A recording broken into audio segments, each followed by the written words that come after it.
This is Week in One, a wrap of the big stories of the last week. And it was a week of saying goodbye for many South Africans. Sunday saw the return of most of the bodies of those who died in the Nigeria church building collapse in September.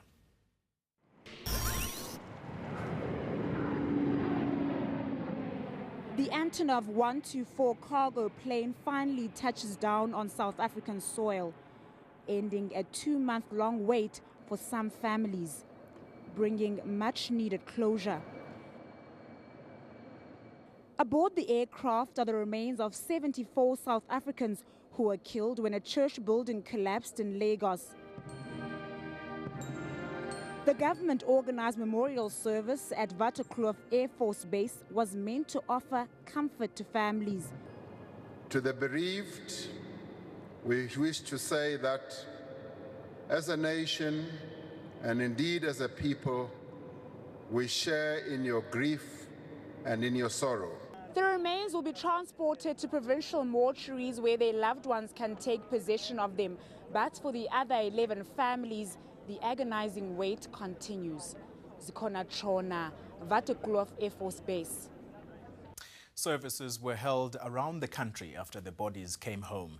The Eastern Cape is one of the provinces that held a memorial service. The ceremony lights the way for 9 families to say goodbye to their loved ones. For some, it's too much to bear. But for Tabile Bakum Jaka, it's a surreal experience. He's one of the lucky ones. After being trapped under the rubble of the collapsed guest house for 26 hours, he was rescued. Some of those being remembered here died next to him. I would have been among them, but even if I would have gone with them, I would be in heaven with them. But God has given me a second chance. These forensic pathology vehicles contain the victims' remains. They'll be taken to mortuaries across the province. Many of the families are relieved. They're finally able to set a date for burials. We're happy to get these people to come to South Africa, to their relatives. As we are always asking that God must please help us to bring the bones of these people to be buried at home. But not everyone has found closure. Of course, it's not yet over. We had 12 deceased persons we were expecting.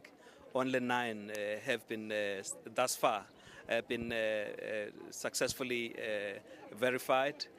While some families are able to close a painful chapter in their lives, others continue to wait, hoping their loved ones will be returned to them.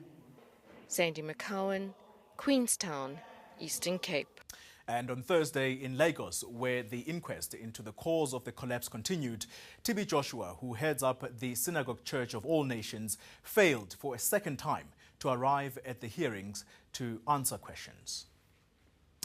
Moving now to London, and the fate of the South African woman who killed her 3 disabled children was decided this week. Tanya Clarence won't be going to jail. She'll remain in a psychiatric hospital until her health improves.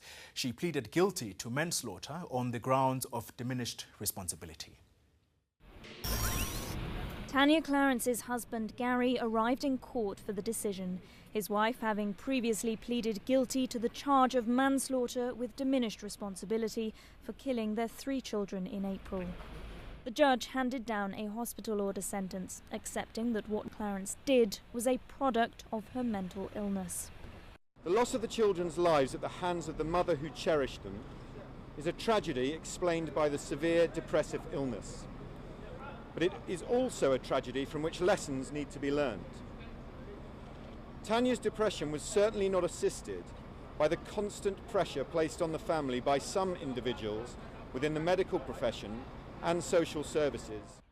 During legal mitigation on Friday, the court heard how Clarence smothered her twin boys Ben and Max with a nappy before killing her 4-year-old daughter Olivia.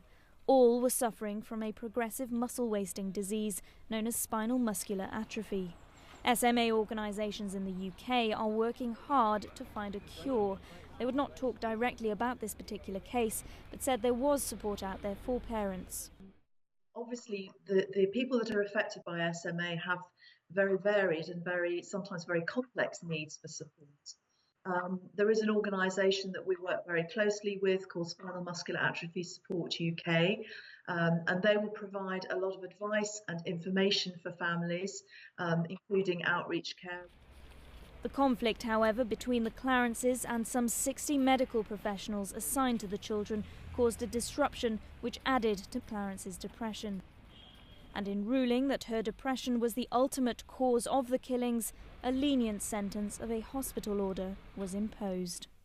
In summing up, the judge thanked counsel for their assistance in what he called a most tragic and upsetting case. He also asked that the privacy of the Clarences be respected, as they will now have to mourn the loss of their 3 children. Natalie Powell at the Old Bailey in London. This week saw a dramatic development in the honeymoon murder case in Cape Town. Shrien Dewanis lawyers are asking for the case to be scrapped. They say the evidence is weak. On Friday, the state put its case forward, but a decision is only likely next week. Annie Dewanis' body found with a single bullet wound on the back seat of Zola Tongo's abandoned vehicle. Her husband Shrien Dewanis soon became a suspect, alleged to have paid to have his newlywed wife killed. With that, the start of the state's 3.5-year investigation. Gunshot residue tests, reconstructions of Tongo's vehicle, ballistics testing on the murder weapon, CCTV footage of Dewanis' movements and meetings with Tongo, whom he'd allegedly hired to help plan the crime. The state was confident it had a watertight case against the British businessman after he was successfully extradited to South Africa in April. The case hinged largely on Dewanis' sexuality as the motive, but details of his gay and sadomasochistic encounters were ruled inadmissible. The defense continued to poke holes in the case, highlighting inconsistencies in the testimonies of key witnesses, including Tongo and hitman Mziwa Madoda Kwabe. The court also saw a poor showing from police expert witnesses who admitted to compiling reports at the 11th hour. Now the defense wants the case thrown out on the basis that not enough concrete evidence has been presented against Dewanis.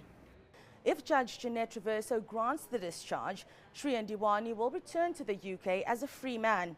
If not, the trial will continue. Leanne Jansen, Cape Town. More of the week's top stories after the break, including the latest on the Kulichana matter. It seems that the agreement between the rapper and the police is off the table.